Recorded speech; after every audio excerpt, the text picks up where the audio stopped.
Close your eyes. Imagine walking into a room where someone you love once stood. They're gone now. But something invisible remains. A trace in the air, a memory made of molecules. This invisible signature has driven humans to war, sparked revolutions, and defined entire civilizations. What is this power we call perfume? Of all our senses, smell is the most primal, the most mysterious. A scent can transport you instantly to childhood. It can mark you as royalty or outcast. It can seduce, repel, heal, or kill. Yet for thousands of years, humans have obsessed over capturing it, bottling it, owning it. Why would ancient kings pay fortunes in gold for fragrant oils? Why would Cleopatra drench her sails in perfume? Tonight we follow the scent trail through 5,000 years. From temple smoke to laboratory beakers, from sacred ritual to fashion statement. We'll discover how perfume shaped religion, drove exploration, defined social classes, and became humanity's most intimate art form. The story begins not in a palace or a perfumery, but in the smoke of burning wood, rising toward the heavens. 5,000 years ago in Mesopotamia, priests discovered something extraordinary when they burned aromatic woods, frankincense, myrrh, cedar. The smoke carried prayers to the gods. The word perfume itself comes from the Latin perfumum, meaning through smoke. These weren't just pleasant smells.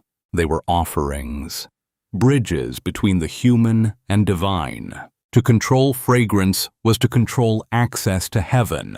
The ancient Egyptians took perfume further. They didn't just burn it, they wore it. In the tombs of pharaohs, archaeologists have found alabaster jars still sealed after 3,000 years. Inside, perfume oils, still fragrant. These weren't mere cosmetics. Perfume was medicine, currency, and proof of divine favor. The Egyptian word for perfumer was the same as for pharmacist and priest. One profession, three sacred roles. When Cleopatra sailed to meet Mark Antony in 41 BCE, she understood perfume's power. Her ship's purple sails were drenched in the most expensive scents. The wind carried her fragrance for miles before her arrival. Crowds gathered on the shore, entranced before they even saw her. She wasn't just arriving, she was conquering with invisible weapons. Perfume announced, "I am divine.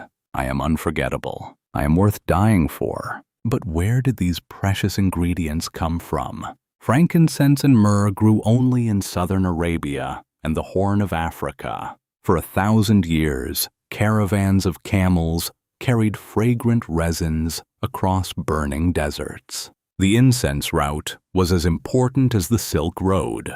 Kingdoms rose and fell based on controlling this aromatic trade.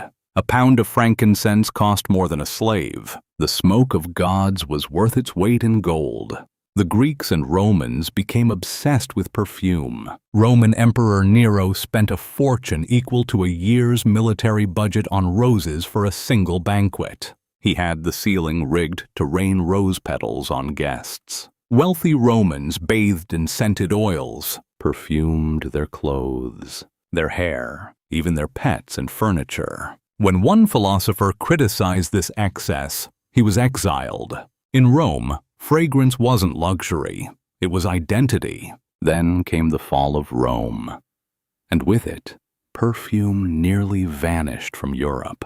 The Christian church condemned fragrance as sinful vanity. For centuries, the art of perfumery survived only in the Islamic world. While Europeans wallowed in filth, believing bathing was unhealthy, Arab scholars preserved ancient recipes and invented new techniques. The perfume knowledge of Greece and Rome traveled east, waiting to return home transformed. Everything changed in the 9th century when an Arab alchemist named Al-Kindi made a discovery that would revolutionize perfume forever. He learned to extract essential oils through distillation, boiling plant materials and capturing the vapor. For the first time, pure concentrated scent could be captured in liquid form. This wasn't just an improvement, it was transformation. The invisible made tangible, the fleeting made permanent. How does distillation work? Inside the alembic, heat releases aromatic molecules from flowers, leaves, or wood. These molecules are lighter than air. They rise with the steam. When the steam cools in copper coils, the molecules condense back into liquid. But this isn't just scented water. It's pure essence. One drop contains the concentrated fragrance of thousands of petals. The alchemists had captured the soul of the flower. The Crusades, despite their violence, created an unexpected exchange. European knights returned home carrying not just weapons, but glass bottles of liquid perfume. They had experienced the Islamic world's bathing culture and aromatic sophistication. Suddenly, the unwashed knights wanted to smell like sultans.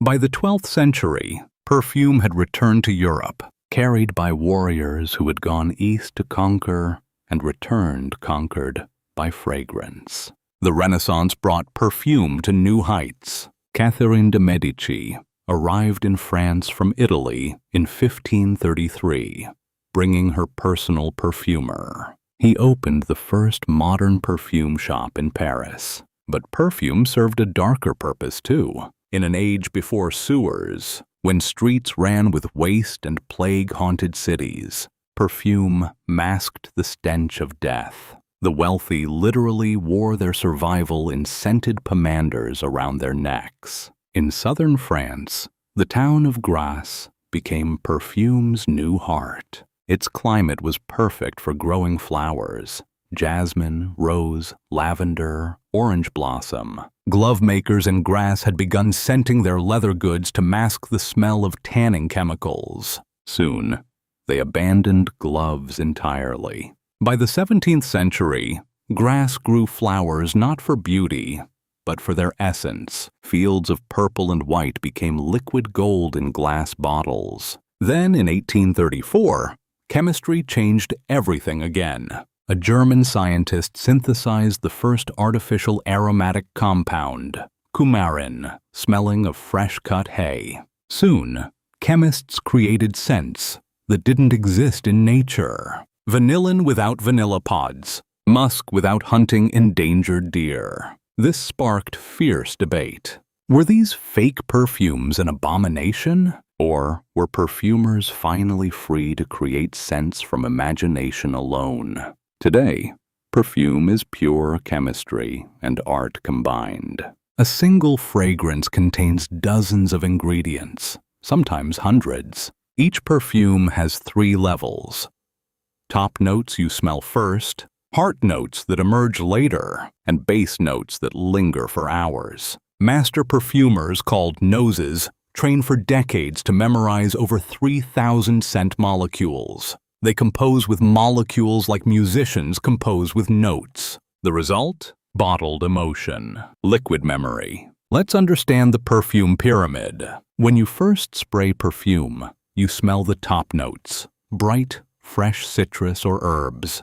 These evaporate quickly. After 15 minutes, the heart notes emerge, the soul of the fragrance, often florals or spices. These can last for hours. Finally, the base notes appear: warm woods, amber, musk, anchoring everything. They cling to your skin for a day or more. This is why perfume smells different throughout the day. In the 20th century, perfume became fashion. Coco Chanel revolutionized everything with Chanel No. 5 in 1921. She told her perfumer, "I want a perfume that smells like a woman, not a flower garden." The result was revolutionary. The first abstract perfume, blending 80 ingredients into something entirely new. It announced a new kind of woman: modern, independent, complex. Perfume became a statement of self. Why is perfume so powerful? The answer lies in your brain.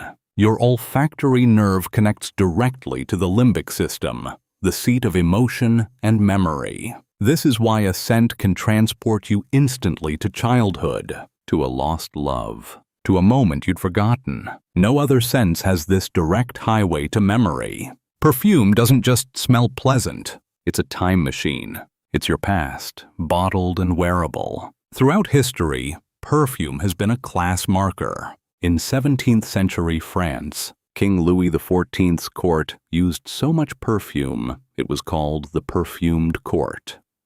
Courtiers changed scents daily, sometimes hourly, to show their wealth. Today, niche perfumes can cost thousands per bottle. Limited editions sell out instantly. Perfume still whispers, "I belong to an exclusive world."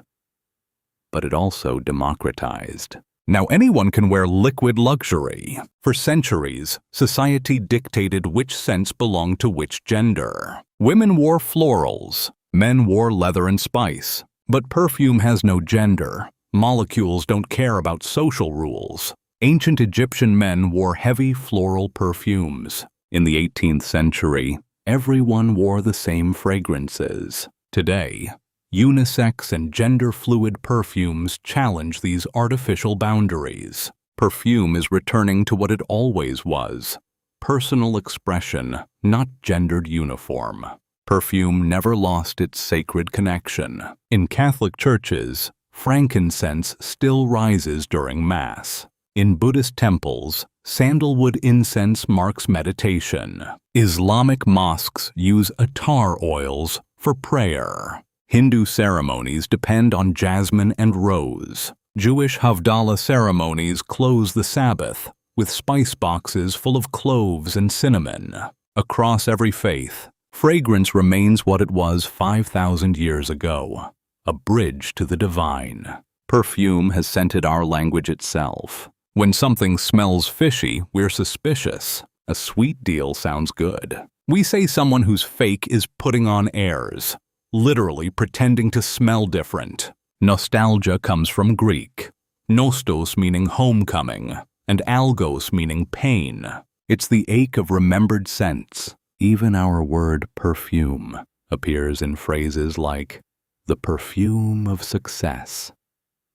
Fragrance metaphors are everywhere because scent shapes how we understand the world. But our love of perfume comes at a price. Many traditional ingredients face extinction. Real musk requires killing endangered musk deer. Ambergris comes from sperm whales. Jasmine and rose require thousands of flowers for tiny amounts of oil. Climate change threatens the flower fields of Grasse. Synthetic perfumes solved some problems but created others. Chemical pollution, synthetic musks accumulating in rivers. The perfume industry now faces a question: can luxury be sustainable? Hope exists in innovation. Scientists now grow scent molecules in laboratories using biotechnology. They can recreate rose scent from yeast, jasmine from algae. Perfume houses invest in sustainable farming, protecting the flower fields and the communities that tend them. Some brands return to simple, natural ingredients, just a few oils, traditionally distilled. Others explore upcycled perfumes made from food waste. Luxury and responsibility might finally merge. Today, some perfumers are recognized as artists. Their creations appear in museums. The Art Institute of Chicago held an exhibition called The Art of Scent. These perfumes tell stories without words. One smells like old books. Another captures the scent of a thunderstorm. A third evokes the inside of a church. These aren't made to be pretty or seductive. They're made to make you think, feel, remember. Perfume has become another medium for human creativity. Perhaps you wear perfume, or perhaps you don't. Either way, you have a scent signature. Your skin chemistry, your diet, your environment. They all create your unique smell. When someone who loves you recognizes you by scent alone, when your child finds comfort in your smell, when you recognize your home by its fragrance, these are the everyday magic of olfaction. We're all walking perfume compositions, telling our story through invisible molecules. What is perfume, really? It's the art of capturing time. A perfume bottle holds not just liquid, but moments. Morning dew on roses, smoke rising from ancient temples, a lover's skin, your grandmother's garden. Scent is the only sense that bypasses thought and goes straight to feeling. It's honest. You cannot fake an emotional response to smell. Perhaps this is why perfume has survived 5 millennia. In a world of images and words, scent remains purely felt. Think of everyone who contributed to a single bottle of perfume. The farmers who tend flower fields at dawn. The distillers who perfect their craft over lifetimes. The chemists solving molecular puzzles. The perfumers composing invisible symphonies. The glassblowers shaping bottles. Every bottle is a collaboration across continents and centuries. Next time you smell perfume, on yourself, on someone passing by, remember? You're experiencing 5,000 years of human ingenuity, desire, and artistry. That invisible trail is our shared heritage. Tonight, as you drift towards sleep, breathe deeply. Notice the scents around you. Your pillow, the air, perhaps a trace of someone you love. Perfume taught us that the invisible is powerful. That memory lives in molecules. That beauty doesn't always need to be seen. Tomorrow, when you encounter a fragrance, you'll understand. It's not just a smell. It's history, art, science, memory, and magic, all invisible, all profound. Sleep well and dream in scents.